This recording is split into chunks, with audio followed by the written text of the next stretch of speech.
როგორც კამერა ალექსას დაყვება 3 ადამიანი და წმენს და რამე არ დაუზიანდეს და რაღაცა დაჭირდეს, ზუსტად იგივენაირად მსახიობის ინსტრუმენტი არის სხეული. საქართველოში ვიღებდი წელიწადში 5 ფილმს და აქედან 3 კარგი გამოდიოდა. საშინელი ბედი გვაქვს ახლა, იმიტომ რომ ჩვენი ბედია ის, რომ შეიძლება რაღაც ელემენტარული განცხადების გამო ან რაღაც აზრის გამოხატვის გამო ციხეში აღმოჩნდეთ. პოტეში რა მეცლის გონია. კინოზე რო ვილაპარაკოთ აუცილებელია და რო აკეთებთ ამას, უბრალოდ მადლობელი ვარ და რა და როგორ უკვე თქვენი საქმეა და არა ჩემი.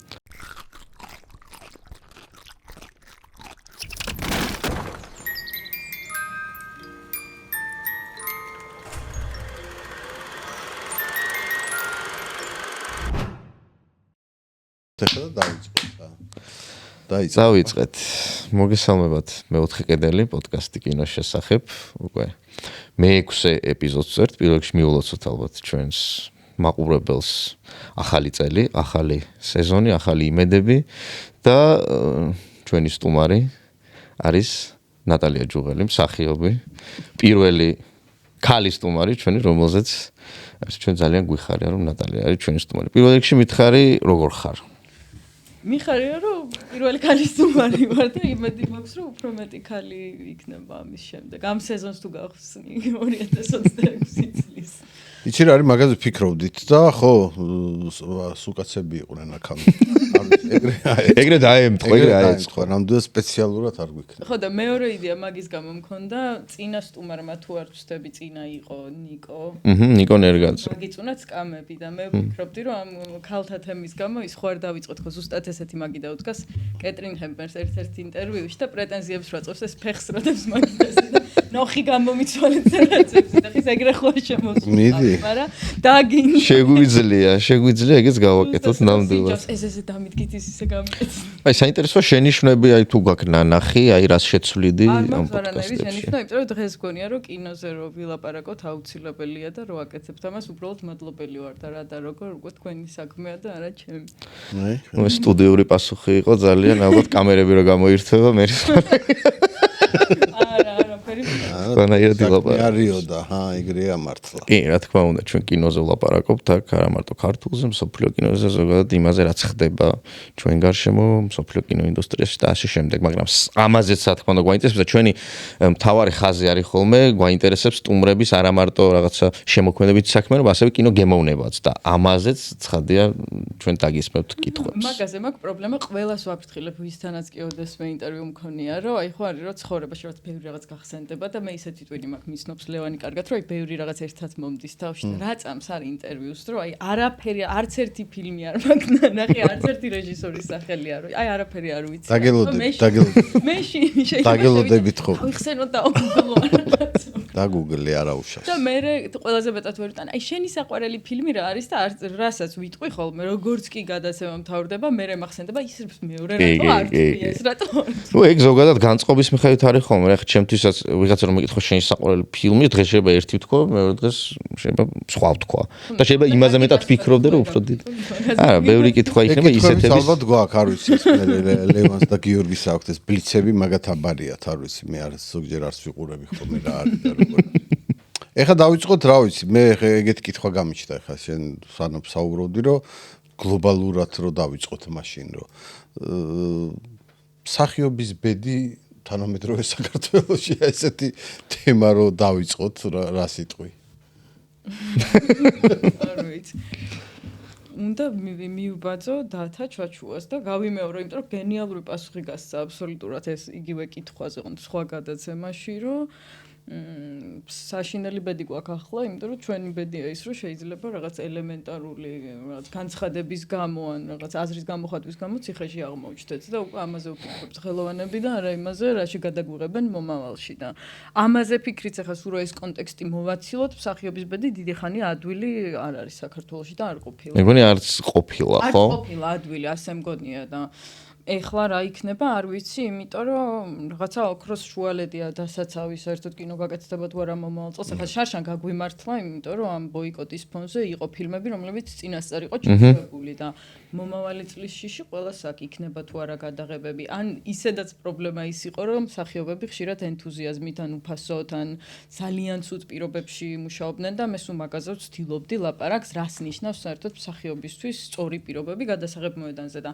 ახლა ამაზე ლაპარაკის დროც არ არის, იმდენი სხვა მნიშვნელოვანი პრობლემა გვაქვს რა და ამიტომ როდის დადგება ის რომ რაღაც ბალანს დავიცავთ ან კარგი ბედი ექნება მსახიობებს. შენ ვიცით რომ აქტიურად ამ მსახიობის აი რაც ლაპარაკი ხა მისი ასე ვთქვათ უფლებები ასე ამაზე აქტიურად მუშაობდი და იცი ვთქვათ ევროპული გამოცდილებები როგორია ხო? აი მე მგონია რომ საქართველოში ბევრმა მსახიობმა არ იცის სამწუხაროდ ხო ეს თავის აი რამდენად მნიშვნელოვანია ეს რომ პირველ რიგში რაღაცა გაარკვევ შენი პროფესიის რეალურად რა ფასი აქვს.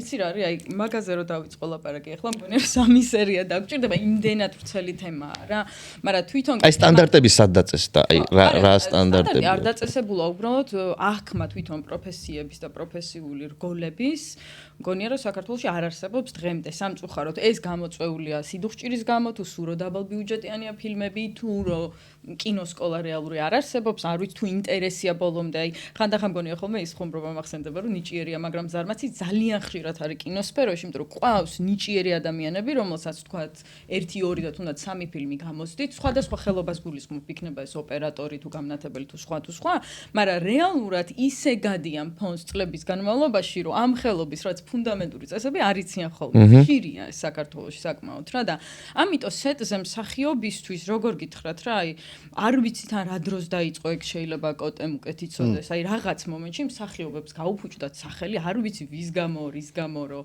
მსახიობების მიმართ არის რაღაცნაირ ცუდი დამოკიდებულება ზოგადად და აი ყოფილვარ მე ეგეთ გადასაღებ მოედანზე რომ ელემენტარულად წყალი რო უთხოვია მსახიობს ეს გონებიათ რაღაცა ეგონათ პრეტენზია რა რაც არის სრულიად სასაცილო მოცემულობა იმიტომ რომ სულ ეს მაგალითი მომყავს ხოლმე რომ როგორც კამერა ალექსას დაყვება 3 ადამიანი და წმენს და რამე არ დაუზიანდეს და რაღაცა დაჭირდეს ზუსტად იგივენერად მსახიობის ინსტრუმენტი არის სხეული მე თუ წყალი არ დავლიე დავიხსჯე როგორც ახლა ვახველებ ან დაღლა თუ დამეტყო სახეზე თამაში დაღლას ვერ უშველის ვერასდროს ან ვერავინ ვერ ითამაშებს იმას რაც ან ვერ და გადაფარავს იმას რაც ხელში ჭირს და ამიტომ არის ხოლმე რაღაც სკოლები სპეციალურად ან ტრეილერები რატო აქვს მსახიობებს უცხოეთში ცალკე გამოყოფილი რა იმიტომ კი არა რომ ჭირდებათ პირობა რომ ვაიმე პრეტენზიულები არის არა პრეტენზიულები კი არ არიან იმიტომ რომ სხეული დაასვენონ და მოასწრონ გადამეორება როლის იმიტომ რომ სეტზე მე მიმუშავია სხვა პოზიციაზე მაგალითად არამსახიობის პოზიციაზე ასწრებ დასვენებას ყოველთვის სხვა პოზიცია როცა გაქვს რა მსახიობი ვერ ასწრებს დასვენებას იმიტომ რომ როცა ჭამს ფიქრობს ტექსტზე ის საზეპირო აქვს სათქვამი იქ ის გასაკეთებელი ამიტომ ის პირობები ჭირდება როგორც ოპერატორს ხელი რო ეღლება ასისტენტი ყავს ვინც უჭერს და მსახიობს არ ყავს ასისტენტი ვინც იტყვის ამ რაღაცებს საქართველოს რეალობაში რომ საზღვარგარეთ ყავს მსახიობს ასისტენტიც და ვინც დგება მის მაგივრად კადრი სწორდება სხვა ადამიანზე მაგალითად რა აქვე მინდა კითხვა აი მაგ გამოცდილებებს შენ ახლა გულისხმობ როგორც ხვდები დამოუკიდებელი საქართველოს პერიოდში სამსახიობო გამოცდილებებს ხო აი თუ იცი გამოცდილებები ნუ ლოგიკურია შეიძლება იცოდე იმიტომ რომ ნუ ბებიები ყავდა მსახიობები ასევე აი თუ იცი ის გამოცდილებები როგორი იყო საბჭოთა კავშირში აი მსახიობების აი ამ კუთხით რამდენად იყო რა სიტუაცია იყო იმ დროს და რა განსხვავება დღეს თქვა მსახიობის პროფესიებს შორის და მიდგომებს შორის. ცოტა რთული იქნება მაგაზე პასუხისგაცემა, იმიტომ რომ მე მგონი სხვადასხვა რაც და გულწრფელად გონია რომ არც უნდა ვადარებდეთ, იმიტომ რომ კინო იმდენად ახალი დარგია, რომ სულ ვითარდება და მგონი სწორება უნდა გქონდეს თანამედროვე კინოზე, მაგრამ ნატომაჩნაძის დროს აი გააჩნია რომელი გადაღება ქონდა როგორც ვიცი და რეალურად კინო ფორმირდებოდა და თვითონაც იღებდნენ ამაში მონაწილეობას. ეს იყო საწყისები ხო იმ დროს. ხო, ამიტომ სავარაუდოდ უფრო რთული პირობები ქონდათ და არიადნასგან ვიცი რომ იყო გადაღებები სადაც სიამოვნება მიუღია და კარგი პირობები ქონია ან მძიმე პირობები ქონია რაღაც ჩვენსავით რა ანუ მაშინაც კი მგონია ბოლომდე ეს შრომა და შრომით უფლებები გათვალისწინებული არ იყო იმის მხრივ რომ სისტემა უკეთ მუშაობდა ანუ რაღაცა ისინი იყო რა სტუდიოები იყო რაღაც წესები იყო რომელსაც ასრულებდი და ალბათ ეგ გეხმარებოდა ასე თუ ისე და ჩვენთან რომ აი აღარანაირი ეხლა სისტემა არ არსებობს ხშირად რა ხდება იცი რომ თქვათ, შელახულა მსახიობის უფლებები და მსახიობმა ამაზე რო ილაპარაკოს, მერე მაგ მსახიობის აყვანა სხვა პროექტზე არ უნდათ. მიხდი რას ვამბობ, ანუ არანაირი წრე მსახიობს ჯერჯერობით ყოველ შემთხვევაში არ იცავს რა. რაც თქვათ, ოპერატორებმა გააკეთეს და აქვთ გილდია და ოპერატორს მაგალითად თუ გადაუცდა დრო, აუცილებლად ყველა გადაუხდის. ჩემთვის როგორც მსახიობისთვის უთხოვიათ გადაცდენის შემდეგ, რომ აი ძალიან გთხოვ, არ მოითხოვო ზედმეტი თანხა და დაუცველი ვარ, იმიტომ რომ თუ მოვითხოვე, მარტო მე ვრჩები ამ პრობლემის წინაშე. და საზღვარგარეთ ამაში მთლიანად ჩაერეოდა მხოლოდ აგენტი და საერთოდ არ მომიწევდა ტექნიკურ ნაწილზე ლაპარაკი, ანუ აგენტი პრინციპულად იტყოდა, რომ ესეა, სხვა შემთხვევაში ჩემი კლიენტი არ გეყვა მაქვს მეც, რომ აგენტის კულტურა საერთოდ აქ არც გამიგია, არსებობს? საქართველოში არ არსებობს და არადა ძალიან ჯანსაღი კულტურაა, იმიტომ რომ აი ელემენტარულად ხელფასებზე მსახიობი და რეჟისორი რომ ამათობს, ეს არის დაუჯერებელი საქართველოში, რაც ხდება, იმიტომ რომ საშინელი ისტორიები გამიგია ამაზე, რომ უთქვამთ, რომ 100 ლარის გამო მეკამათებით რაცებით რაც არის ისეთი არაპროფესიული, რომ მე ამ დიალოგის მერე ერთად რაღაცა როგორ უნდა შექმნათ, ის ვნება როგორ უნდა ქონდეს იმის მიმართ, ან კინო როგორ უნდა გააკეთო ერთად ეგეთი დიალოგის მერე რა და აგენტი ამ შემთხვევაში არის ბარიერი, რომელიც მოაგვარებს, რომ ამ თანხად ჩემი კლიენტი შენთან წამოვა ან არ წამოვა და ჯანსაღია მთელი პროცესი, იმიტომ რომ პიროვნულად არავინ აღარ გიყურებს შენ როგორ საქართველოში ხო აი არ მახსოვს საქართველოში ქართულ პროექტებზე ქართულ მსახიობებს არ ყავთ აგენტები, მაგრამ ყავთ ვიცი საზღვარგარეთ გასაგზავნო პროექტებზე და რაღაცა იქ სამუშაოს საძებნად ვიცი რომ აყავთ აგენტები, ხო, ქართულ მსახიობებს და აი ისე უკან რო წავიდა თქო, აი ნატო ვაჩნაძის ან არიადნას დროს როგორ ხდებოდა ეს კომუნიკაცია, ხო არ იცი თქო, აი რეჟისორებთან პირდაპირ კომუნიკაცია ქონდათ მსახიობებს თუ იყო ვინმე შუამავალი იმ დროს? იცი რა, მე მგონი კოტე თუ დამეხმარება საბჭო იყო ხოლმე თვითონ აი კინოსტუდია. კოტე შეიძლება იცის გონია. არა, საბჭო არსებობდა რა, ნუ აი თქვათ, ეგ აი შერეკილებთან დაკავშირებით ვიცი ძალიან კარგად, რომ ეს კინოსტუდიის საბჭოები იყო, ისინი ურჩევდნენ თავის მსახიობებს, თქვათ, ავტორები თავაზობდნენ სხვას და მე რაღაც შეთანხმება მიდიოდა. იყო ფილმები განსაკუთრებით რუსეთში ვიცი ასეთი, რომ საბჭოს დაუმტკიცებია ისე, რომ რეჟისორისთვის არ უკითხავს. ასეთიც ხდებოდა ხოლმე საბჭოთა კავშირში, მაგრამ სავარაუდოდ სხვადასხვანაირად იყო რა, ვიღაც გაიტანდა. მაგდოსაც აგენტები და რაღაცები. არა, აგენტი არ იქნებოდა ცხადია იმ. თავის ის იყო და მართალია ის იყო რა. მე მგონი მანდაც მიდიოდა ხოლმე სამხატვრო საბჭოსა და იმას შორის მიდიოდა ხოლმე კამათი რა. შეიძლება რეჟისორს დაეცვა, ეთქვათ რომ არა ეს არ გადაიღო, მაგრამ ნუ მიდიოდა, ეხა ბევრი იმაშია, ეხა მოგონებებში იმაში, რომ ვიღაცას გაუტანია თავისი, ვიღაცას ვერ გაუტანია და ნუ ის იყო ხოლმე რა. ხო, ზუსტად არიადნაზე არის ეგ ძალიან ბევრი მითი, სხვათა შორის, რომ ეს რაც კი სტატია მინახავს მარგალიტას როლზე, ყველა არის ტყუილი. ანუ ყველა არის მოგონილი, მათ შორის ინტერვიუებია ტყუილი და გვეცინება ხოლმე სახლში ამაზე, იმიტომ რომ არის ლაპარაკი, რომ ის უნდათ სინამდვილეში და ეს უნდათ და სინამდვილეში ის იყო, რომ ვერ პოულობდნენ მსახიობს, ვინც შეასრულებდა ამ როლს, იმიტომ რომ ყველა ქართველი მსახიობი აკეთებდა რაც კონვენციურ მეცნიერებას და ხუმრობდნენ კიდევაც ამაზე, რომ აი ტიპიურ რახან ქუთაისელი იყო რეზო გაბრიაძე, აი ტიპიურ ქუთაისელ მეწავს აკეთებდნენ, აი აშაყირებდნენ გასაგებია. ამის, რაც იყო ცუდი და არ მოწონდათ ეს არც გაბრიაძეს და არც ელდარს და მე კაკო ძიძიგურმა ურჩია, რომ ისევ აი არიადნა რომ მოსინჯოთო და ხო აზრად არ მოწვლიათ ამათ, რომ არიადნა გაესინჯოთ, რომ მოსინჯოთ, არიადნას აღმოაჩნდა ის რაღაც ჰაეროვნება და ზღაპრულობა, რაც ახასიათებს და ლეიტმოტივი არის შერეკილი. აქვე კითხავ, ბარემ გითხრა აღარ მახსოვს. გადახმოვანებულია არიადნას ხმა, ვისი ხმა არის? ლეილა ძიგრაშვილის და სხვა შორის მაგაზეც კომენტარი რომ ვაფრენ ლეილა ძიგრაშვილსა და უნიჭიერესი მსახიობი. ლეილა ძიგრაშვილი არის სახლი ძველ უბანში რო თამაშობს, ის სალომე კიკალეიშვილის ბებია. არის ჩვეულებრივი მსახიობი, მაგრამ იქვე სულ მეცინება ხოლმე რომ არიადნას აი სულ უნდა მოაყოლონ რახან უცხოელი, ანუ ეროვნებით ქართველი არ არის, არა და მგონია რომ ქართველი მსახიობი თუ ვლაპარაკობთ ქართველ მსახიობებზე, არიადნა არის ქართველი მსახიობი, მაგრამ ეროვნებით არ არის ქართველი, ხო? ხო და სულ მოაყოლებენ ხოლმე ამას, რომ გადახმოვანებულია და სინამდვილეში ქართველი მსახიობების უმეტესობა გადახმოვანებულია. ანუ ლიკა კავჟარაძე გადახმოვანებულია, ვასილ ჩხაიძე გადახმოვანებულია და თინათინ გალობლიშვილს და ლეილა ძიგრაშვილს, რაც 600-მდე პერსონაჟი ყავს, მეტი თუ არა გადახმოვანებული და ძალიან საინტერესოა ეგ ხოლმე, რა, რომ ეს რახან უცხოელია. რამდენი არ ვიცით კიდე ალბათ. ხო, არა, ძალიან ბევრი. ძალიან ხშირად არის ეროსი მაჯგალაძის. ეროსი არის, ნუ ჩხაიძე, ჩხაიძე, იგი მაგრამ კიდევ არის ვიღაცები. იმიტომ რომ ეს დუბლაჟის ძალიან დიდი კულტურა იყო, რაც ეხლა პირიქით მეორე პლანზე გადავიდა და ახლა ხელოვნურია დუბლაჟი. ეს რაღაცა რატო მოხდა ეგ? ეგ ვერ გიბასუხე. საინტერესოა რა. გამოცდილება. ჯერ ერთი უფრო რთული იყო ცოცხლად ხმის ჩაწერა ერთი და მეორე მაშინ კულტურა იყო ამ გადახმოვანების და ეხლა ჩვენ რადგან უფრო ნამდვილი ხო ხტები ყველა დროს რაღაც სინამდვილი აქვს რა ესე იგი 10 წლის ჩვენ რასაც ვეძახით ეხლა ნატურალურს ვიღაც იტყვის რომ ეგ ხელოვნურია რაღაც კი ბატონო რა და აი ამ ეხლა ის დრო მოვიდა რომ ინაც რაღაცა სხვანაირი გახდა ჩაწერილი ლაივში ხმა ბიუჯეტურიც უფრო მე მგონი ესე არის კი ის უფრო იაფია მერე გადახმოვანება უფრო იაფი ხდება ვიდრე ცოცხლად რა დღესაც კი დღესაც ასეა ცალკე ხელოვნება მგონია ეგ. თან კომფორტია რა სხვა ხმაურები მაინდა-მაინც ისე არ გაწუხე. გახმოვანებას თავისი პლუსები ქონდა, მაგრამ ხო ეგრე არის რომ ეგ მოკვდა თესოფლიოში მარტო ჩვენთან ხო არ და გახმოვანება პლუს კიდე ეხა ეგეც ვიცი ეგეც სადღაც მოგონებებიდან იმიდან არის რომ კიდე ზოგი მსახიობებისთვის დამატებითი ჰონორარი იყო ხო მოდი ეხა ცოტა გვერდით სხვა თემაზე გადავიდეთ და შემდეგ ისევ რა თქმა უნდა კინოზე დავბრუნდეთ შენ შემოქმედებით საქმიანობაზეც უნდა კითხო არ ვიცი ეხა რამდენად ხა მე რო დიდი ხანია გიცნობ შეიძლება ჩემთვის ესე არ არის მაგრამ ფართო აუდიტორია შეიძლება ესე გაგიცნო ამ ვინიცის მერიტი ხო შესრულებული როლით აი მე როგორც შენ მეგობრს პირველ რიგში მაინტერესებს რა არის ამ პერსონაჟის აი მაყურებელს საინტერესებს ხოლმე რა შენი რა არის ამ პერსონაჟში აი რამდენად რაღაც იდენტიფიცირებას რა დონეზე ახდენდი ამ პერსონაჟთან როცა თქვა როლი წაიკითხე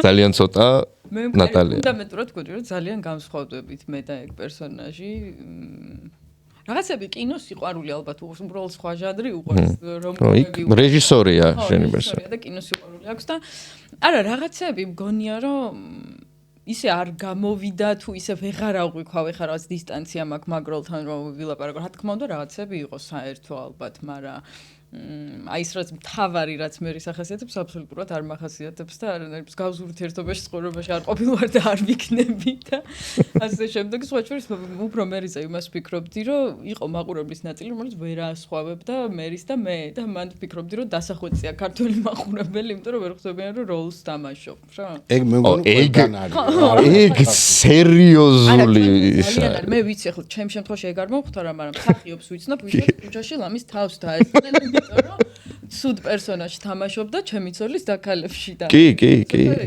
მაგრამ მე მარტო საქართველოშია ვითომ მეგა არა ალბათ სხვაგანაც არის მაგრამ ჩვენთან რაღაც მე მგონია რომ განსაკუთრებულად არის საქართველოში პერსონაჟთან იდენტიფიცირებას ახდენენ და მომხდარა რამე შემთხვევა ქონია ქუჩაში ვინმეს გაუჩერები ხარ და რაღაცა ეგეთი ხო კი რაღაც ახალგაზრდებს ძირითადად და ხო ჩვენთან ალბათ სხვაგანაც მაგრამ ჩვენთან მსახიობების თავარი პოპულარული ხდებიან სერიალებით არის სხვაგანაც შეიძლება ეგრეა ეგ უფრო ალბათ იმიტომ რომ ჩვენი ქართული ინდუსტრიის გაზარდა შენიშნობადობა ამ ფილმია ხო სერიალი რაც არის არ ვიცი აი ხო თქვი რა ქუჩაში ხსნობენ არ ხსნობენ და მე როგორც მერის ისე მოგმართავდნენ თუ აი რამე პერსონაჟის ის ხო რამე რეპლიკა ხო არ გესროლეს რაღაც მსგავსი ხო არის პერიოდში როცა გადიოდა არა რეპლიკა არ უსროლიათ რამდენიმე ადამიანს უთქვამს თქვა აზრი სერიალზე და მე რაღაცა ვუტყუნებდი რომ ცუდი პერსონაჟია მე და რაღაცებს ვიზახ და ისინი ამართლებდნენ და რაღაცა ეგეთი მომენტები იყო რომ ხალხი შემხოდრია და ჩვენც ყოფილვართ ასეთ ურთიერთობაში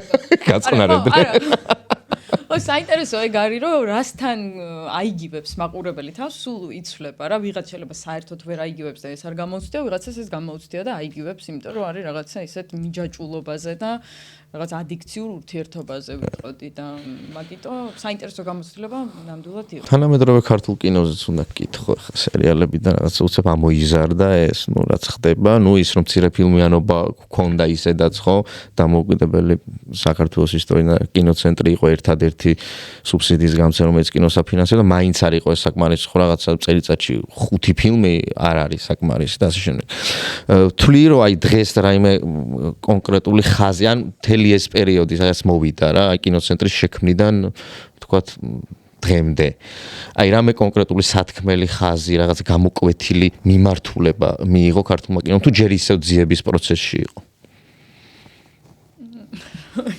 კითხვა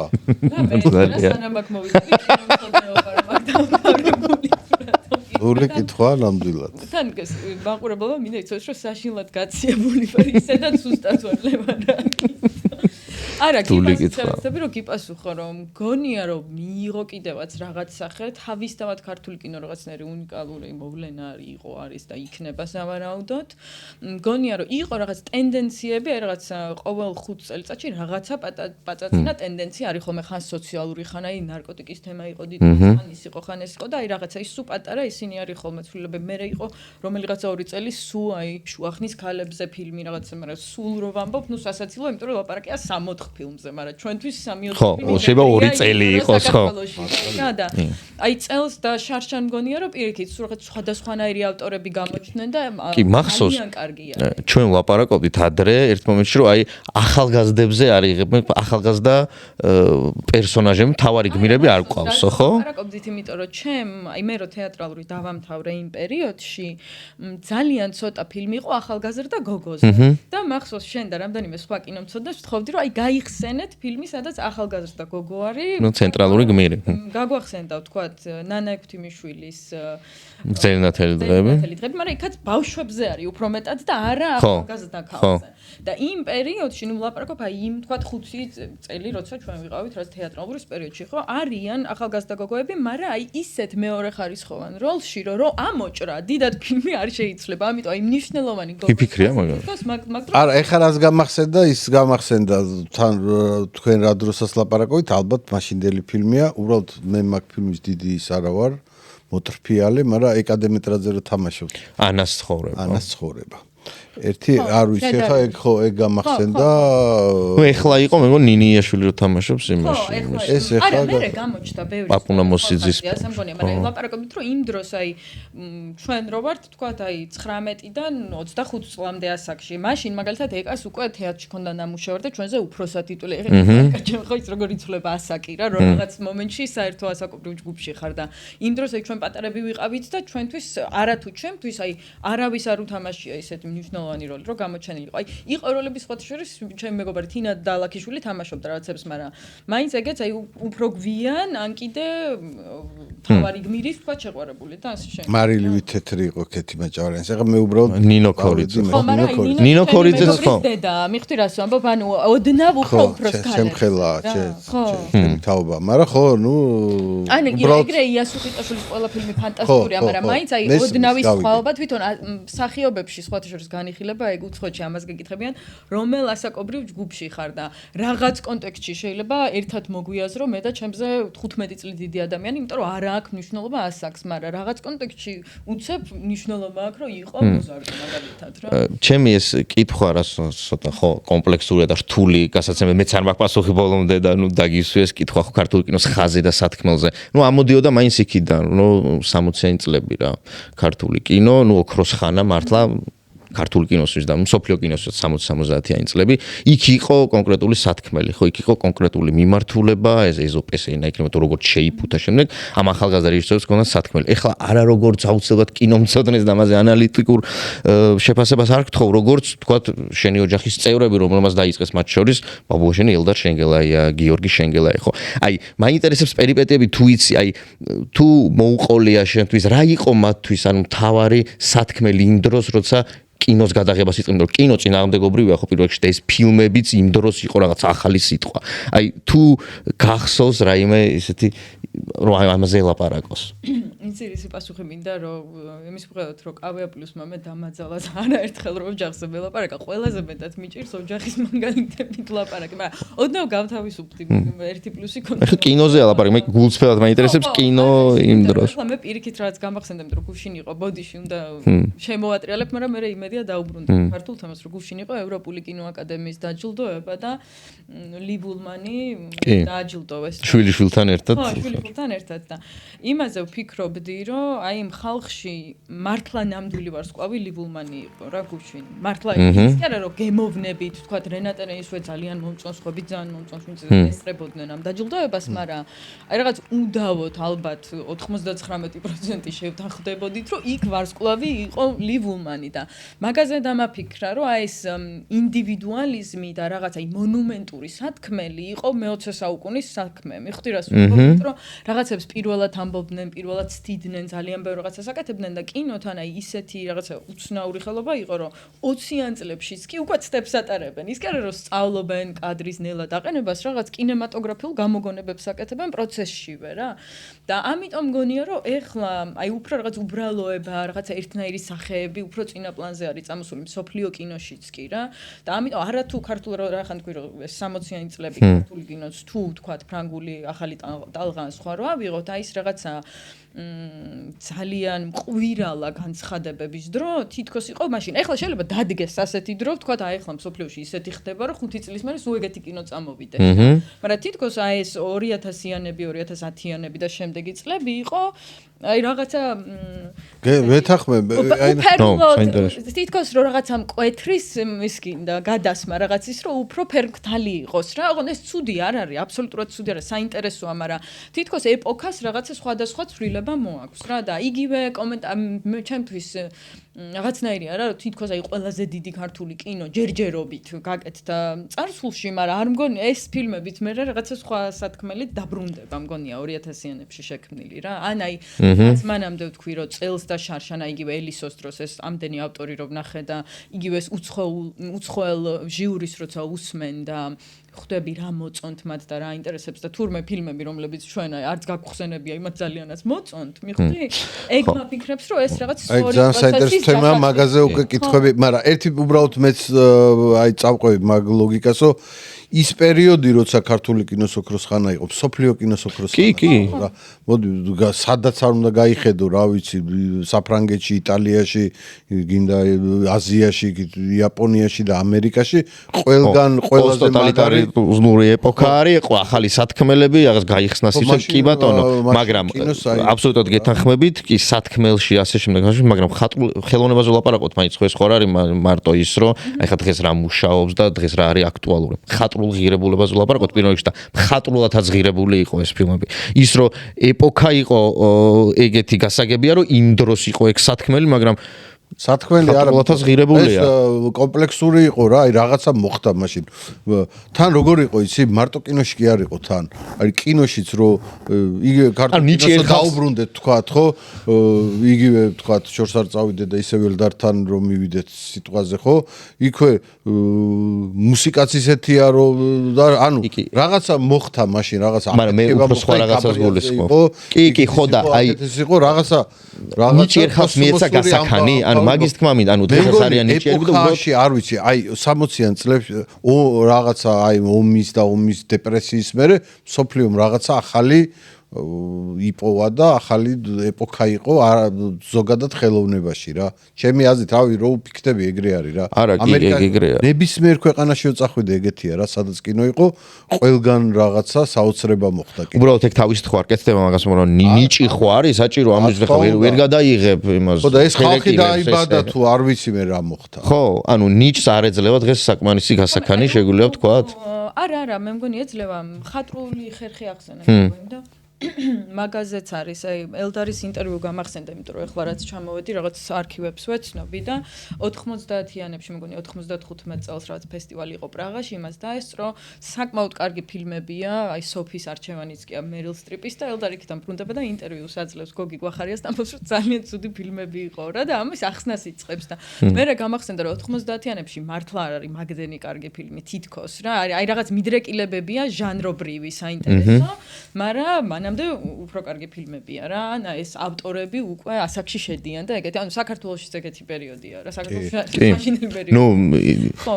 ხო და მე ხსნის ამას ამით, რომ იცი რა იყო, პრობლემებზე ლაპარაკობდნენ, ეს პრობლემაო მნიშვნელოვანი იყო, უდავოთმიანი იყო და უნდა გადაიღონო ამ პრობლემებზე ფილმებიო, მაგრამ მხატვრული ხერხი იყო ისეთიო, რომ ეს ზოგადს არ ხნიდა და არ ხდიდა ამ პრობლემას და არ გადმოდიოდა მაყურებელს. ეგ არის მთავარი ხო? ეგ არის მთავარი და აი ეგ მგონია რომ ეს მხატვრული ხერხები ძალიან ნორმალურია ჩვენაირი პატარა ქვეყნისთვის რომ უცებ 3 წელი ჩავარდნა კონდეს მე რაღაც ამოიწიოს მე წინ სულ სხვა ტიპის ჟანრი წამოვიდეს ან რაღაცა ნიჭი უნდა მაგას ნიჭი ნახე ბევრი ადამიანი ეხლა აი ეხლა ზუსტად მაგაში დარწმუნებული ვარ ეხლა რასაც ვამბობ რომ ეხლა ზუსტად ის ეხლა არსებობს აი ძალიან სერიოზული ნიადაგია იმისა, რომ მაგარი კინო ამას ხო აი ხა ბოლო მართლა ნამდვილად ბოლო 20 წელია ვაკვირდები ამ პროცესებში რაღაცნაირად ჩართულიც ვიყავი, ხო? ეხლა იყო აი ზუსტად ნიადაგი მომზადდა, რომ ძალიან მაგარი რაღაცები გადაღებულიყო რა. აქამდე ძალიან კაი ფილმებია გადაღებული, მაგრამ სულ ის იყო რა და ისიც თან თავარი პრობლემა ისაა რომ უფინანსობა იყო და საქართველოში ვიღებდი წელიწადში 5 ფილმს და აქედან 3 კარგი გამოდიოდა ნამდვილად. და აქ რო გადაიღებთ 15-ს, იქიდან 7 გამოვა. ეს ხო ელემენტარული პროცენტულად ჰოლივუდზე უკეთესი ფილმები გვაქვს ეგრე რომ ისინი ამდენსაც იღებენ. პროცენტულად თუ დაითვლი მართლა ძალიან უბრალოდ ეს უფინანსობა სულთან დაგჭირდა და ეხა უკვე აღარ ვიცი. და მაინც აი ხა თამამად შეგვიძლია ვთქვა რომ ნიჩს არ ეძლევა გასაქარი ხო? ეხა დღეს ეხლა უკვე აბულადებს ყველაფერს. აი რადგან ქართულ ფილმებზე მივედით და აი ამ რაღაცა 5 ფილმი, 3 ფილმი, მოდი ვილაპარაკოთ ელისოზეც ხო? მოდი მოგვიყევი პრემია ელისოს შესახებ, რომლის დამფუძნებელის და იდეის ავტორი ჩვენ ხარ. აი ორჯერ ჩატარდა, ეხა მესამეთ უნდა იყოს. აი ეს რაღაცა შეჯამებასავით რომ გავაკეთოთ და აი ეს გზა როგორ გავიარეთ და თქვათ ქართული კინოც რა მდგომარეობაშია ასე ელისოდან ჩანს. ანუ მზად ხართ რომ ორი სერია იყოს. მიდი კი. არა ეხლა ელისო ისეთი თემაა. ელისოზე უნდა გვაპარაკოთ. თან გვაპარაკოთ. მესი ამონება შენთან ლაპარაკი ელისოსთან დაკავშირებით, იმიტომ რომ უფრო მიცნობ და სხვებთან რაც ის ვცდილობ ხოლმე რომ უფრო აკადემიური. არანაირი აკადემიური. ელისოს ამბავი ასე დაიწყო რომ მართლა გულწრფელად არასდროს არ მქონია აი ამბიცია ან ინტერესი თუნდაც იმისა რომ აიმე აი კინო დაჯილდოება ხო არ დავაფუძნო ან რაღაცა იმ მსგავსი არც ლაპარაკი მქონია არავისთან და ასე შემდეგ და ვიცი რომ ძალიან ბევრ ადამიანს მათ შორის თქვენც გქონდათ იდეა და აი უამრავ ადამიანს უცდია საქართველოში კინო დაჯილდოების დაფუძნება. მათ შორის არსებობდა პრემია ნატო ვაჩნაძის სახელობის და 1 წელი იმუშავა მარტო. ეს როდის რა პერიოდში? 96 ხო 96 მინგა. ანუ აი და კინო აკადემიაც არსებობდა სხვა ოღონდ და იმას ერქვა ნატო ვაჩნაძის სახელობის კინო აკადემია, მაგრამ აი არის აი ხაც არის ეგ დოტო კუჯავარი ეგეთი ვიცი დოდო კინომცოდნე და მაგას ქონდა რა. ხო, და აი რაღაც არ გაგრძელდა ეს რაღაცეები რა. ალიკა ცაბაძეს მიცეს თავარი პრიზი უცებ გამოსცემდა. ხო, მე არ. გამის ეკვას. 3 წლის უხოია. შენ ჩაიჭერი ხო რაღაც არ გვახსოვს შენ ეგრევე ამოყარე. დავეხმაროთ ერთმანეთს. ხო და მოდიოდა ნატო ვაჩნაძის 120 წლის იუბილე, უკვე იყო ეს რაც турბულენტობა ჩვენ სფეროში და მივხვდი რომ მართლა ბოლო წლებში უცებ აღმოჩნდი ის ადამიანი, ვისაც რომ აი ელდარი შეწუხება აღარ უნდათ, იმიტომ რომ ასაკში იყო, რომ აი მე მირეკავდნენ ნატოსთან დაკავშირებულ ამბებზე და დავფიქრდი რომ აი რა შეიძლება გავაკეთოთ, იმიტომ რომ რაღაცა უცებოდ უნდა გავაკეთოთ და რომ რაღაცა ცუდი იდეა არ მოვიდეს უცებ, როცა დავდგებით ფაქტის წინაშე და რაღაცა არ გქნათ, რაც მე არ მომეწონება და აი ამაზე აი ამ ძალიან პრიმიტიულად ამაზე ფიქრმა რომ რა შეიძლება გავაკეთოთ და იქვე დავამატებდი რომ ზუსტად 1 წლით ადრე წავიკითხე ეს ლორა მალვის კვლევები ქალის რეპრეზენტაციაზე, რამაც ძალიან დიდი გავლენა იქონია ჩემზე, იმიტომ რომ ეს რაც გასაგნება როგორც ხდებოდა ნატო ვაჩნაძის, ალბათ არც ერთ ქალ მსახიობს არ ქონია ეგ, მით უმეტეს თვითონ კინოში, რომ სუჩაგრულ ქალს თამაშობდა და აი ამაზე დავიწყე ფიქრი, რომ რა არის და ვინ არის ეს ნატო ვაჩნაძე, რაც წარმოადგენს საერთოდ ეს ფენომენი რა. ხო და ამაზე რომ ვფიქრობდი, მივხვდი რომ არ მინდა რომ პრემიას ნატო ერქვას, არ მინდა რომ ისეთი იუბილე გადაუხადონ, რომ გაიხსენონ, რომ კარგი ხალი იყო, აი რაღაც ასეთი და აი რა არის საერთოდ მისი მემკვიდრეობა და აი ამ გზაში აღმოვაჩინეთ, რომ ეს არის ქალი, რომელიც 12 წლიდან მუშაობდა თან აი რთულ სამსახურებში, რაღაც ასანთის ფაბრიკაში, ბორბლების ფაბრიკაში, მუსიკას ასწავლიდა, მერე კინოში დაიწყო ეს გადაღება და იქაც სულ პრობლემა ჰქონდა, იმიტომ რომ რა წამს პოპულარული გახდა, იმ წამს დევნა დაიწყეს თავადასდაურობის, ამას ამ პოპულარობით გადაურჩა ამ ამბავს იმის მიუხედავად, რომ მისი ძმა გააქცუნეს სახლიდან, რომ არ მოეკლაც და ის სულ ასეთ ამბებში იყო, მერე დანოსები იწერებოდა მის ქმარზე და შემდეგ ანუ სულ უჭირდა და არასდროს რეალურად ფუფუნება არ ქონია. არა და იყო ყველაზე დიდი ვარსკვლავი საბჭოთა კავშირში. რაღაც დისონანსური ამბები ხდებოდა და ამიტომ რო დავაკვირდი თუნდაც პრესას, როცა წერენ ნატო ვაჩნაძეზე, წერენ იმ რაღაც პლაკატზე, რომელიც არის აი ლამაზი ქალის ლეგენდა. და ამის მიღმა არის ადამიანი, რომელიც კინოფორმირებაში მონაწილეობს, კინოპროცესში მონაწილეობს, მუშაობს რეჟისორის ასისტენტად, მემონტაჟად პარალელურად, იქვე მისი დააც, აი კირა ანდრონიკაშვილზეც ეგრეა, რომ ელისოთია ცნობილი, არა და იყო ეიზენშტეინის სტუდენტი და სარეჟისორო აქვს დამთავრებული რა. ანუ აი და ეს ქალების ეს ამბები არის სადღაც უკანა პლანზე წასული, იმიტომ რომ ის მთავარი სადავე ეჭირათ ყოველთვის კაცებს. მიხდი და ამაზე დავფიქრდი, რომ ვისი მემკვიდრეობა ის თუ არა, რომ დავაფასოთ კინოს შრომა კინემატოგრაფისტების თუ არა ნატო ვაჩნაძის. მიხდი? და აქედან გაჩნდა, რომ პრემია არ გვაქვს, პრემია ხო არ გავაკეთოთ. სივრცე არსებობს ეს ნატო ვაჩნაძის მუზეუმი არაჩვეულებრივი, რომელიც მეტ ყურადღებას იმსახურებს სწორედ კინემატოგრაფისტებისგან.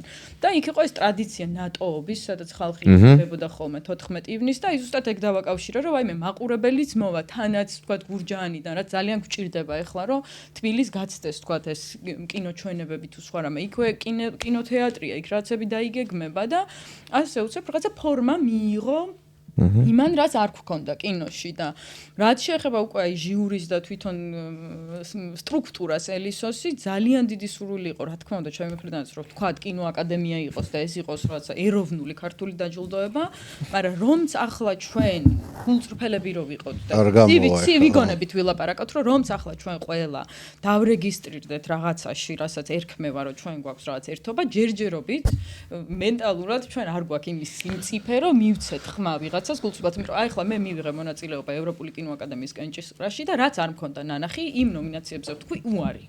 არ მივეცი ხმა და ახლა საქართველოში რა თქმა უნდა მეგობარს მიცემ ხმას. მიხდი და ამიტომ ჩვენთვის მნიშვნელოვანია ის რომ ელისოში სანამ ელისო იარსებებს ყავდეს აი მნიშვნელოვანი და საინტერესო ჟიური, რომლის აზრით საინტერესო იქნება ჩვენი კინემატოგრაფისტებისთვის, მაგრამ ამას გარდა აი მარტო ის კი არა რომ მე დავაფასოთ აბა ვინ გაიმარჯვებს, უფრო არის აი კინოს აღნიშნის, კინოს მნიშვნელობის და ერთად ყოფნის დღე ჩემთვის, რაც თურმე ძალიან საჭიროა.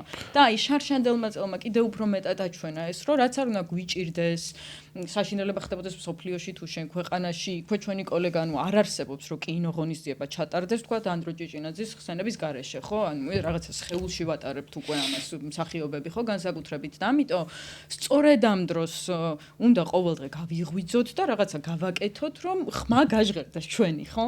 და ამის ნაწილია ჩემთვის ელისოც, რომ ხმა ჟღერდეს და თუნდაც თან აი ეს არის მნიშვნელოვანი, რაც მავიწყდება ხოლმე, რომ აღვნიშნო, რომ ფესტივალებზე თქვა 10 გადაღებული ფილმიდან წარმატება აქვს 3-ს. იქვე ზოგ ფილმს ვერ აჩვენებენ, ვერსაც ელისო არის ნაციონალური, ანუ ეროვნული დაჯილდოება, რომელიც ქართულ კინოს აღნიშნავს და ის ფილმი, რომელიც თქვა არ იყო წლის განმავლობაში წარმატებული, შეიძლება აღმოჩნდეს ელისოს დროს წარმატებული. ან თუ არ აღმოჩნდა წარმატებული, საშუალება აქვს, რომ საერთაშორისო ჟიურიმ ნახოს და მაინც იქნას დაფასებული. ამის მიუხედავად იქვე პატარა ის მაქვს ჩემთვის მტკივნეული ამბავი, რომ დაჯილდოება არის გაცილებით უფრო ცივსისხლიანი ვიდრე ფესტივალი. იმიტომ რომ ფესტივალზე ყოველთვის შეგიძლია დაამატო თქვა პროგრამას ერთი ფილმით მეტი და დაჯილდოებაზე თუ ამ სტრუქტურიდან ამოვარდი, ანუ დაუშვი რაღაცა, რომ ვაიმე მოდი 5 ნომინანტი იყოს 4-ის მაგივრად, იმ წამს უსამართლო ხარ სხვა კონკურსანტის მიმართ რა. ამიტომ იყო შემთხვევა შარშან რომ ერთი ფილმი შემოიტანეს და ვერ მოხვდა ვერც ერთ ნომინაციაში, არა და მშვენიერი ფილმი იყო, მაგრამ ნუ აი ამ კატეგორიებში ვერ გაუწია კონკურენცია კონკრეტული ჟიურის აზრით. ჟიური იცვლება ყოველ წელს, არ არის მუდმივი. ხო. წლევანდელი ჟიური ხო არ იცი. არის ხო, იმას შეიძლება შეგიკამათო, მაგრამ ეხლა მაგის კამათი არ მინდა, რომ ხო, აი ეს პრინციპი რომ არაობიექტური შეიძლება იყოს, ან ობიექტური ბევრი ადამიანის შემთხვევაში მაინც ობიექტური მგონია რაღაც პონჩი. მაგრამ ხო, ნუ ეგ პრინციპი რაც თქვენ გაქვთ, ეგეც ძალიან მისაღები და საინტერესოა. პირველი მე მაგით ვიწყებ სულ, რომ რა წამს ჩვენ გვექნება აი გამართული სტრუქტურა, თუნდაც კინოაკადემიის, მე მზად ვარ, რომ ელისო გადაინაცვლოს და გახდეს ეს. ამ ეტაპზე ამის საშუალებას ვერ ვხედავ, თორე მეც მომხრე ვარ, მარტო იმიტომ კი არა, რა იქნება, იქ ყოველთვის იქნება, რომ ვიღაცას უცებ, იქ სხვაგანაც ხდება, რომ ვიღაცას უცებ გაიტანენ, გამოიტანენ და რაღაცა შეიცვლება და ეგეც დროს ასახავს, ანუ ჩემთვის დაჯილდოება ასახავს ყოველთვის დროს. ამიტომ მზად ვარ იმისთვის, რომ ეს გახდეს ხმის მიცემით, მაგრამ ამ ეტაპზე ვერ ვხედავ. ხო, მაგას მე ამსაც ეხაც მეც ვერ ვხედავ. ხო, ეგ არის და ეგ, თორე მაგ ობიექტურ სუბიექტურზე რა თქმა უნდა ეს არის გასაგებია. ბარემ კიდე ერთი კითხვა გამიჩნდა, რამდენად ახდენს გავლენას დღევანდელ ჩვენ კინო სამყაროში მიმდინარე მოვლენები, რომლებიც უკვე რამდენიმე წელია მიდის, იგივე ამ დაჯილდოებაზე. ანუ შერჩევა როგორ ხდება, ანუ მან რაღაცა ეს მომენტი უშლის ხელს არ უშლის თუ ყველა მონაწილეობს არ მონაწილეობს იცით რა არის მე პრინციპულად მაქვს ეს ასე გადაწყვეტილი რომ ფონდი აორგანიზებს ასე ვთქვათ ილისონს ვინც არ უნდა შემოიტანოს ფილმი თუ ის აკმაყოფილებს კრიტერიუმებს რომ არის ქართული ფილმი კოპროდუქცია ქართული ამად ამ წლის ის მიდის პირდაპირ ჟიურისთან და ჟიური აფასებს ამას ანუ ჩვენ არა ეგ ერთ ვიჩვენოთ მაგრამ მონაწილეობენ ისინი ვთქვათ ვინც დღეს ვთქვათ პირდაპირ ვთქვათ და არც დასამალი არ არის ხო რაღაცნაირად გაყოფილები ვართ ესე მოიტანა ცხოვრება ანუ იქიდან ხდება მაგათი უნდათ მონაწილეობა თუ არ იყო ასეთი შემთხვევა არ დავასახელებ ფილმს და ავტორს რომ არ შემოიტანეს ჩვენთან და სპეციალურად მახსოვს რომ ვამოწმებდი ვინ თამაშობს ამ ფილმში იმიტომ რომ გული დამწყდა და ჩემ შემთხვევაში გული დამწყდა იმიტომ რომ ნამდვილად არ მინდა იმ ორგანიზაციებს დავემსგავსო რომლებიც აცენზურებენ ავტორებს ამ შემთხვევაში და რატომ იმიტომ რომ რაც არ უნდა იდეოლოგიურად განსხვავდებოდეთ რაღაცებისგან შეიძლება მსახიობი მონაწილეობს მაგალითად ვისთვისაც ძალიან კარგი იქნებოდა რომ მაგალითად წელს დიქსი ჩესის არაჩვეულებრივ კასტინგის რეჟისორს ენახა ეს მსახიობები. ამიტომ იმდენი ადამიანი ვართ კინოში, რომ მე არ მაქვს ვის და მე ყველას მივესალმები და ნეტა ყველამ შემოიტანოს, იმიტომ რომ ჩემთვის აი ეს კინოდაჯილდოების და ეროვნული კინოდაჯილდოების არსებობა საქართველოში არის აღნიშნო უბრალოდ აი ამ წელს რა გაკეთდა, რა ფილმები იყო, ვინ გაიმარჯვა. ამიტომ თუ ყველა შემოვა ჩემთვის და ფონდისთვის ეს უკეთესია. კინო უნდა ითვალისწინებდეს ის რაც ხდება მსოფლიოში და ამას რა თქმა უნდა ვითვალისწინებთ, მაგრამ იქვე ჩვენ იმიტომ ვართ ახლა ბოიკოტში რომ ცენზურას ვებწვით და ნამდვილად არ მინდა რომ ჩვენ გავხდეთ რაღაცა ცენზურის ნაწილი ამიტომ აბსოლუტურად ყველას წელსაც მივესალმები ვისაც თქვათ კი რა თქმა უნდა ეს ფესტივალზეც ახლა ფესტივალზე პროგრამერად მუშაობ აბსოლუტურად ყველასთვის ღიაა და უნდა შემოიტანონ და მინდა რომ სელექცია გაიაროს სულ ყველამ ახლა ბოლო მაინტერესებს კინო მაინტერესებს რავი ამ პროფესიაში ვარ და მაინტერესებს ვინ რა გადაიღო და რავი მე ვფიქრობ რომ მაყურებელსაც სრული უფლება აქვს რომ ნახოს ქართული რა ფილმები იქნება და აქ იქ არ შევიტან აქ არ შემო ფაქტია რომ ყველაზე დიდი ფესტივალია ხო კინოში არაჩვენებენ თან კინოში არაჩვენებენ ნუ ეს კიდე ცალკე ეხა ტორენტიდან ნახე რაღაც ფილმი ქართული ფილმი ნახე ტორენტიდან ხო არ არის სიგიჟე ლონდონში რა ხდება ლონდონზე ვილაპარაკოთ ცოტა ლონდონში ბევრი ქართველები ხართ იქ რა კი ძალიან ბევრი ქართველი მსახიობია მე მგონი რაღაც თეატრი მსახიობების ლონდონში რაღაც ესეთი მოხდება ბოლოსთან თან იქ არსებობს ჯეისონ ოსბორნის დაფუძნებული ეს ლონდონის ქართული ფილმების ფესტივალი რომელიც ძალიან კარგია ხოლმე ზუსტად ამ დროს ბევრ სხვადასხვა აზრს აერთიანებს ერთად და ეხაც საშუალება გვაქვს რომ დიდ ეკრანზე უყუროთ ქართულ ფილმებს და კარგია ძალიან თუიცე სტრუქტურა მანდა კინოს და ფინანსების რამე სახელმწიფო ინსტიტუცია არსებობს რომელიც ასუსიდებს თავისი ან ბრიტანულ კინო ინსტიტუტს აქვს თავისი დაფინანსების ისინი მაგრამ ბევრი ნუ კერძო ფონდებია ძალიან ანუ ლატარეა მანდრა ერთ-ერთი მთავარი ისა ცნობილი სქემა არის ინგლისში არის რა ლატარეიდან შედის კულტურაზე და უმრავლესობა ბრიტანულ ფილმს რო შეხედო ეგ აწერია მაგით იწყება ძალიან საინტერესოა. უცხოების გამოცდილებებიც კარგი იქნება რომ გავიზარდო ლოტოტრონი გვაქვს სამაგიერო. კინოცენში ლოტოტრონი. არა, იქ ლატარია არის მთელ სხვადასხვა საქართველოში ჰქონდათ მაგის ისა. უნდა აღია. ანუ ლატარია რა, რასაც რო გადაფხიკედა. ანუ ლატარია რაც არის, ეროვნული ლატარია, ბრიტანული ფული ხმარდება კულტურას. ხედავ მე ვიფიქრე რომ გადაფხიკე და ვინც ამოვა ის გადაიღებს არა ხო და მაგითო ის მივხვდი რომ ლოტოტრონი რო უნდა ახსნა კაც მივხვდი მეგობრებო ვინც აიცით საქართველოში ფილმი კინო ფინანსდება იმის გადაფხიკავ და ვინც ამოვის სახელიც ამოვა ის გადაიღებს წელს ფილმს არა ის გადაწყვეტს ახლა გადაიღებს ხა ეგრე ნუ ისე ის გადაწყვეტს კარგი ბატონო ნუ დაამცინე ფლად დავაძინოთ სიტუაციას. მეგონი ნელა შეგვიძლია ბლიცზე გადავიდეთ, იმიტომ რომ კი გავიდოდა 1 საათია რა, რამდენია. ზუსტად. მეგონი რაზეც გვინდოდა საუბარი, მეტნაკლებად ყველაფერზე ვისაუბრებ. მაგრამ ახლა ბლიცი ისეთი რამეა რომ ეს დიდი ბლიცმა წაიღოს. ეს წაიღოს, მაგრამ ისეთი თუთუებია ძირითადად რა. ეს თუ ეს მაგრამ ხო, დანარჩენებიც არის. კარგი, დავიწყეთ ბლიცის ნაწილი. მართლა? ნუ როგორ ამბობ, ზოდიაქოთი თევზებს უწევს არჩევა უწევს. არა, ხო შემწხვება რაღაცა. აი, არ წადებია. აი, ხა ეს ძალიან მარტივად გვიწყებთ რა, ეხა დენირო თუ ალპაჩინო. ვერ გავიგე დენირო რა დენირო ნუ კი დენირო რა არც ერთი რა დაეკიდეთ ამ დენიროს და ალპაჩინოს ეს არის ჩასმული პროდიუსერმა ჩამისვა და რა გავაკეთო გავიგე მაგრამ სუ დენირო და აი ალპაჩინო დენირო ალპაჩინო თუ მერილ სტრიპი ეს უწერი ოდრი ჰეპბერნი თუ სოფი ლორენი მე ვიცი შენი პასუხი არ ვიცი აი მართლა არ ვიცი თევზები ვერ თუთუში ვერ იჩორ მაინც თქვი შენთვის რომელია უფრო არ ვიციო და ორივე კეთრინ ჰეპბერნი თუ სოფი ლორენი მაშინ აი ვიცოდი რომ იწოდე კეთრინ ჰეპბერნზე მართლა ოკეი კი კეთრინ ჰეპბერნი ვარს ტიმოთი შალამე თუ ლეონარდო დიკაპრიო პროდიუსერი სადა არის ლეონარდო დიკაპრიო იყოს ამ შემთხვევაში ემა სტოუნი თუ ნიკოლ კიდმანი ნიკოლ კიდმანი მაგრამ old school საშინლად არ old school ბლიცი არ მომწონს ნიკოლ კიდმანი კაი ლუი და ფიუნესი თუ იპოლიტა ხვიჩია რა თქმა უნდა Game of Thrones თუ Breaking Bad იცი რომ Breaking Bad არ მაქვს ნანახი და Game of Thrones-ი გაქვს? ეგ სულ მაინტერესებს რატო არ გაქვს? არ ვიცი, აი რაღაც მაგ პერიოდში სერიალი უნდა ვნახო, ამიტომ Breaking Bad. ხო, შევიდა ეხა გამოვიდა, შენ რომ მიჩემ ნახე ეგ სერიალი Pluribus, ესე ქვია, ხო? Vince Gilligan-ის თუ ხო არ გინახავს. არის რაღაცა. Sydney Lumet. არ უნახავს. ისევ არ უნახავს. აი რეჟისორია.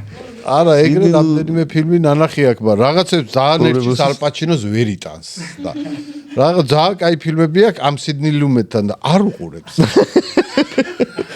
შევიდა Vin Diesel-ი და ეს ნელა მოიჭრება ყველაფერი კარგად მიდის. აი აქ არის შემდეგი კითხვა ესეთი. სტრიმინგი თუ კინოთეატრები? კინოთეატრი, რა თქმა უნდა და მოდი ამასაც შევეხოთ გთხოვ შეიძლება ისიდან რა უცებ გადმოგვიყვება. აბა ბლიც ეგ არის უნდა გავუიტეთ. ქვეყნის რაღაც სავალალო მდგომარეობის სახე მგონია ის, რასაც უშვებიან ამ ქვეყანაში კინოთეატრებს და კულტურულ შენობებს. მართლა ეს მგონია ის, რაც უქმნეს რუსთაველის კინოთეატრს, არ ვიცი, სხვა დრო რო იყოს ახლა, ცალკე მე გავაკეთებდი აქციას ამ კინოთეატრთან დაკავშირებით. უბრალოდ ის იმდენი პრობლემა გვაქვს, რომ აი რა დროს კინოთეატრზე ლაპარაკი, რაც სამწუხაროა, რომ ასეა. საშინელებაა მართლა რომ დავინახე ის რაღაც დეველოპერული კი არაბული კომპანიის მართლა რომ ისე ცუდად გავხდი და ზემოდან კიდე ამ ვარსკვლავებს რომ დაადგეს ქოთნები ასე გახსნა არ მოუდგენელია სამარცხვინო სიტუაცია იყო მართლა და იქვე აი გურჯაანშიც წელს აღმოვაჩინა ცენტრში ოღონდ ქალაქის რომ ნატოაჩნეთის სახელობის კინოთეატრი არსებობდა და ახლა არის რომელიღაც ბანკი იქ და ასე შემდეგ და აი ძალიან სამწუხარო ვითარება და მან აი ჩანს პირდაპირ რას უშვება სხვადასხვა ან თუნდაც რაღაც მდიდარი ადამიანები რას უშვებიან ამ ქვეყანას. ბრიტანული კინო თუ ამერიკული კინო? ძალიან რთული კითხვა, მაგრამ ჩემთვის ალბათ ამერიკული სხვათა შორის, იმიტომ რომ გავიზარდე ამერიკული ფილმების ყურებაში და რაც სხვანაირი ნოსტალგია. და ბრიტანულ კინოდან აი რომელ პერიოდს გამოაჩვენდი მაინც? ეს კენ ლოუჩის და სოციალური დრამა.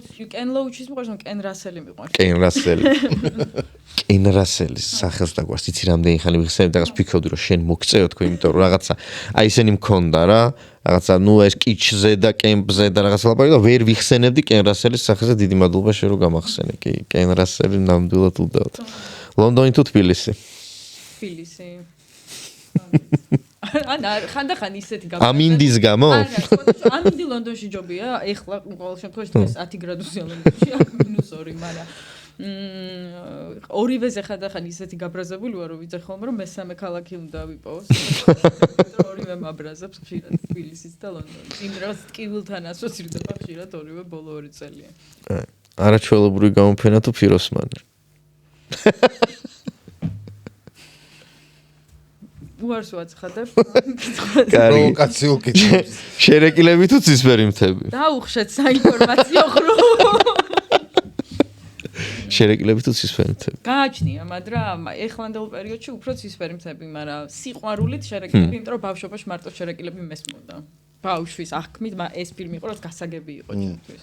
ცისფერმითები მაინც არ მესმოდა პატარა რომ ვიყავი. ბევრი ამბობს ხოთა შორის იმ პერიოდის დაჟე აი мама ჩემს უთქვამს ხა ბავშვი არ იყო, მაგრამ აი აღქმებიო მახსოვს არ იყო ესე თუ ერთმშობლად რაზეა იმ დროს 83 წელი თუ 84 შენ არ გეუბნები კაც ანუ იმ დროს ანუ როცა ფილმი გამოვიდაო ანუ ხალხში არ იყო ის რომ პატარა იყო კი მაგრამ რა ვიცი ხო არ ვიცი გასაგები იყო საბჭოთა კავშირში ვერ აღიქოს ბავშვი ის ზღაპარია ხო ფილმებს 7 წლის რო ვიყავი და ვუყურებდი ფილმებს შერეკილების მერთ აი აქ მაქონდა ადგილი რაღაცა ბებია ჩემი თავშობ და რაღაცა უფრო ნოსტალგიური ვარ ამიტომ და ბავშვობაში შერეკილები მახსოვს მაგრამ რო გავიზარდე მე სხვადასხვა ყველა ფილმს რაც სხვადასხვა ისტორია მე მგონი ეს არის ცისფერმითები ისიც არის შენით დაეტაკები მე უფრო კარგად ხვდები ცისფერმითების მე პირდაპირ შევეჯახე ყველა შევეჯახე ყველა შეეჯახა კაცო ეხა საქართველოს რეალობაში ახლა ელდარის ფილმებს ვერ ვიტყვი რომელი უფრო მიყვარს იმიტომ რომ ყველა საკ რაც ამბავი რომელთანაც ვაკავშირებ და იმის გამო მიყვარს მე ან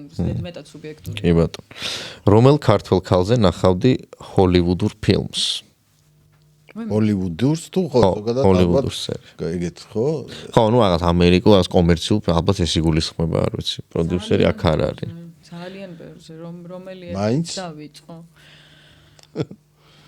და ვის გადააღებინებდი ესეც არის აქ და ვის გადააღებინებდი ერთჯერ ქალები დავასრულეთ თუ შევაღებინებდი არ ვიცი თამარ მეფეზე ვნახავდით ხო ყველა სავარაუდოდ ნატო ვაჩნაძეზეც ვნახავდი მაგრამ ჩიზი გამოვა შე დოკუმენტური ფილმები არის ნუ რაღაც ეს დოკუმენტური ფილმები არის გაკეთებული ნატო ვაჩნაძე იქნება რაღაცა მაგრამ უფრო რაღაცა სატელევიზიო ალბათ ხო ესეთი ეროვნებით ქართული არ მაგრამ შუშანიკზე გადავიღებდი საინტერესო იქნებოდა ფარაჯანოვსაც უნდა და კიდე უამრავზე გადავიღებდი აი რაღაც ოპერის შექმნის პერიოდზე გადავიღებდი და იმ დროინდელ აი პირველ ოპერის მომღერლებზე და ასე შემდეგ აი ძალიან ბევრია არც ვიცი აი მე ყველა გადმიტრიალე შენ ნატო ვაჩინაძეზე ხო ანუ კინო მხატვრული ხო საინტერესო იქნებოდა ისე კოლა შენგელაიაზე არც ერთი კითხვა არ იყო არც ვილაპარაკია კი ნიკოლა შენგელაიაზე არ ვილაპარაკია კაი გეტყვი იმას აი ხა ელისო თუ გიულია ელისო აბა ერთის შეუვარდა ელისო ამ შემთხვევაში იმიტომ რომ ელისო შინარსით აი ზუსტად მუნჯკინოზე ვლაპარაკობდით ბევრს რომ რაღაცა ის ხო არსებობს ეს რაღაცა ეს სამეული ბუნჯი კინოსი გავრცელებული ელისო ჯიმ შვანთე და ჩემი ბებია ამ სამზე ლაპარაკობენ როგორც რაც საუკეთესო სამეული და ბოლო დროს მომიწია ბევრი ბუნჯი ფილმის ნახვა და მგონია რომ ცოტა გადაჭარბებულია ეს სამეულისგან ამ შემთხვევაში პირიქით ვიტყვი ელისოზე რომ სხვა ბუნჯი ფილმები დიდად არ ჩამორჩებიან ძალიან კარგი ბუნჯი ფილმები გვაქვს და ცოტა არ მიყვარს რომ ჩვენ ქართველებს გვახასიათებს აი ფრაზით რაღაცის დამახსოვრება და სინამდვილეში ამ სამის გარდა ძალიან კარგი ფილმია რა, მაგრამ ელისო დღემდე იგებს ალბათ აი ამ შინაარსობრივი და ის რომ სხვადასხვა ერზეა და ასე შემდეგ ამ რაღაცით იგებს და მაგიტო დღემდე რელევანტურად რჩება, ამიტომ გეულისთან შედარებით ნამდვილად ელისო. საინტერესო. 26 კომისარი 26 კომისარი უნდა მეთქვა და დამავიწყე ხო ლაპარაკობ. მე არ მაქვს ნახე 26 კომისარი. გაქვს? იმაში რომ დაგვირიგეს ამათმა იქ გაიქ ფილმი. რა დაგვირიგეს? ბოლო დაჯილდოებაზე დაგვირიგეს დივიდების დევს მე არ შემხვედრია. ჩემთვის არ მოუწია. არ გადაგიშლია ისა. არ მოუწია საერთოდ. არ არისო შენთვისო, ის არისო, ცოტა რა, აჰა. მოგითხარი. არა მაქვს. კინოსეთ მაღადგენ რაღაცა სიაში მახსოვს რომ იყო კინოცენტრ აღდგენილია. მე რომ მაყაშულზე გადავიღებდი ფილმს. აი ახლა აი იცი რა ეგ ველაპარაკებდეს სხვა ახალზე ფიქრობ. კითხვები გვიან მოდის რა ანუ არც თამარ მეფეზე არც ნატო ვაჩნაძეზე ჯერ და თამარ წულუკიძეზე გადავიღებდი ფილმს სანდრო ახმეტელის ცოლზე და წინააღმდეგი ვარ რომ სულ ასე იხსენიებენ სანდრო ახმეტელის ცოლი არა უმნიშვნელოვანესი ქალი იყო ქართულ ისტორიაში თამარ წულუკიძეზე და მარო მაყაშულზე. სოფობედიას ქმარი. ნება მაგ მე გადავიღებ. კარგი. არ ჭირდება. ბევრი. თან ბევრი, მათზე რა ეპოქალური ფილმი რო გადაიღო კიდე უფრო მეტი. და ეგ ეპოქას როგორც კი დააკლებ ფულს ეგრევე ეტყობა და ცუდი გამოდის. არჩევანი რომ მქონდეს რომელ რეჟისორთან იმუშავდით, ცოცხალი თუ გადაცული არ აქვს მნიშვნელობა.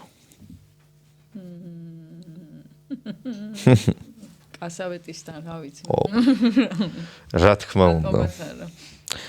ეს კითხვა სხვათანაც გქონდა ხოლმე. ცოცხალთან ალბათ ალმოდოვართან ან ლანთიმოსთან ბევრთან ცოცხალთან პრინციპში. საინტერესო.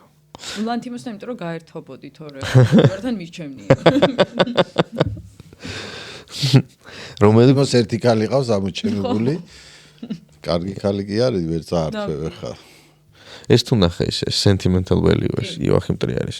აი მან რა სიტყვია მსახიობების, იმიტომ რომ აღფრთოვანებული იყო ხალხი. მსახიობების თამაში აღფრთოვანებული ვარ, მგონია რომ ორივე ეს გოგო, ინგენ, რენატე ფანტასტიკური მსახიობები არიან კი. მისიც ანუ ის სტელანი კარგი. ეს მაგარი კამათი იყო, არ გინახავს? ნახე კი ამომიტიტვი და ეხა თავში და ხოლმე ხო.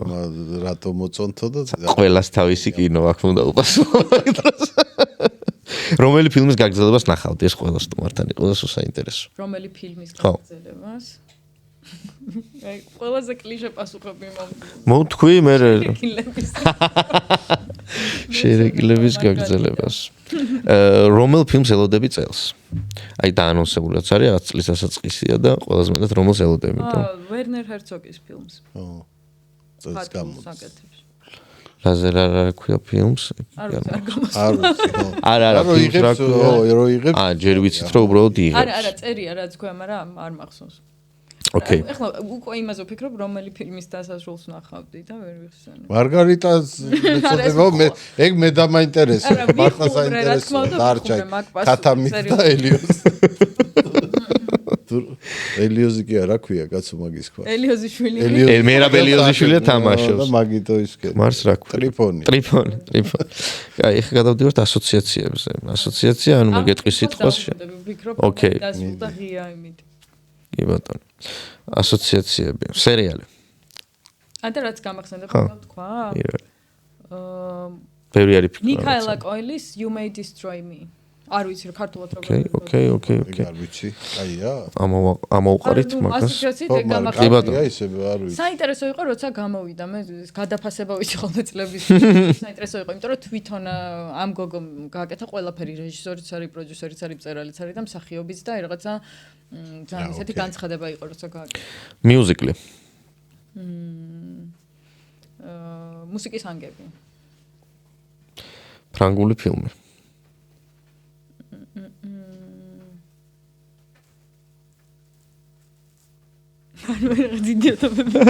შერბურის კოლგები, იმიტომ რომ შენ გიყვარს. ო, მე მიყვარს კი, ეგ მიუზიკლში შეიძლება და პირველივე გახსენებოდა. აი, დაგი.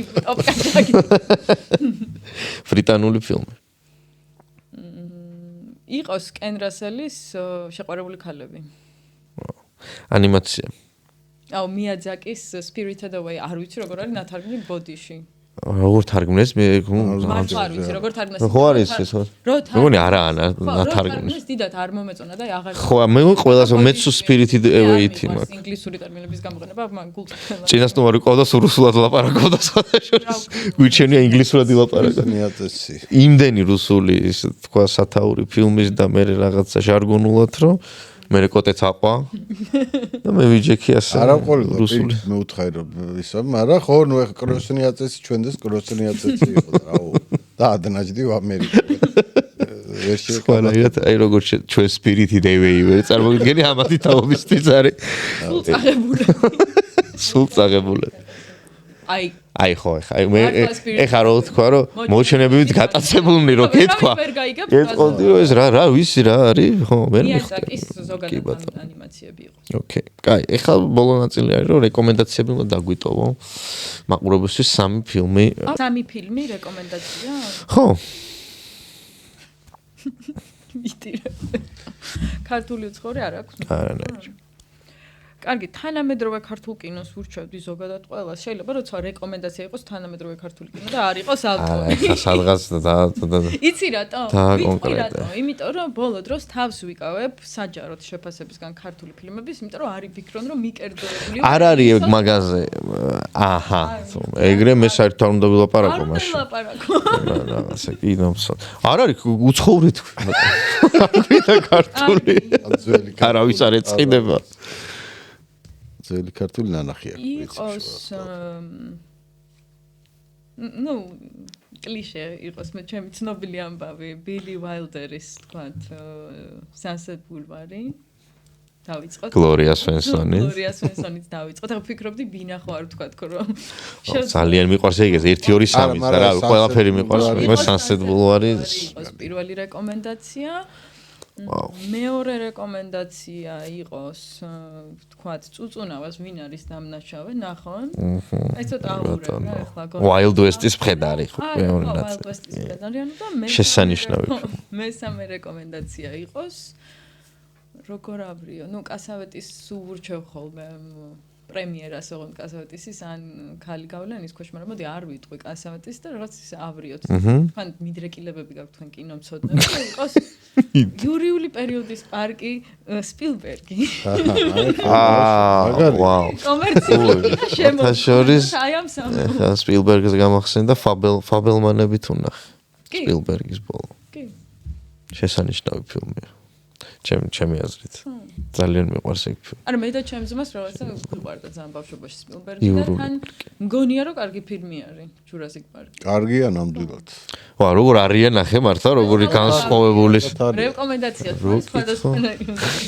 კიდე ის ხო? თორე იქვე რა თქმა უნდა ხა ჰიჩკოკი და ალმოდოვარი და ვიღაცები მიტრიალებს თავში. რა იყოს ეს სამეული. იცი რა არ გვითქოს არც ერთხელ, აბა რა არ გვითქოს. გამოგვიწერე და ტრალი. შეკარგა რომ არ გამომდის. ვიდიქტორა. გამოგვიწერე თუ ვერ ვამბობ. მე ხედავთო. სადაც შეძლებთ გამოგვიწერეთ, ხო? თქვი რა. არა ვერ ვამბობ. აი გამოიწერეთ ჩვენი არხი მეოთხე კედელი YouTube-ზე, TikTok-ზე, Facebook-ზე, Instagram-ზე. ნუ თუ გინდათ რომ გაიგოთ ყველაფერი კინოს შესახებ, საინტერესო სტუმრებით და ზოგადად კინო თუ გაინტერესებთ, აუცილებლად დაგვაფოლოვეთ, გამოგვიწერეთ და ნახავთ, გაიგებთ ძალიან ბევრ საინტერესო ამბავს კინოს შესახებ. ძალიან დიდი მადლობა ნატალია. მადლობა და მომავალ თუ გინდა მე დავამთავრებ იმით რომ ძალიან მოდი სტუმარს ვისი სურვებდი ის გითხარი. შემდეგ სტუმარს ქალს რა თქმა უნდა. კაცები ჩვენ გვყავს ბევრი. ხო, კაც არც გიჩვენებთ. სალომე ჯაშს. ოკეი. მადლობა. პირიქით, მადლობა თქვენ ძალიან, არა, ვიძახდი რომ ძალიან მნიშვნელოვანია რომ დღეს კინოზე და ხელოვნებაზე ვილაპარაკოთ და მადლობა რომ ამას აკეთებთ. მადლობა შენ რომ გამონახე დრო.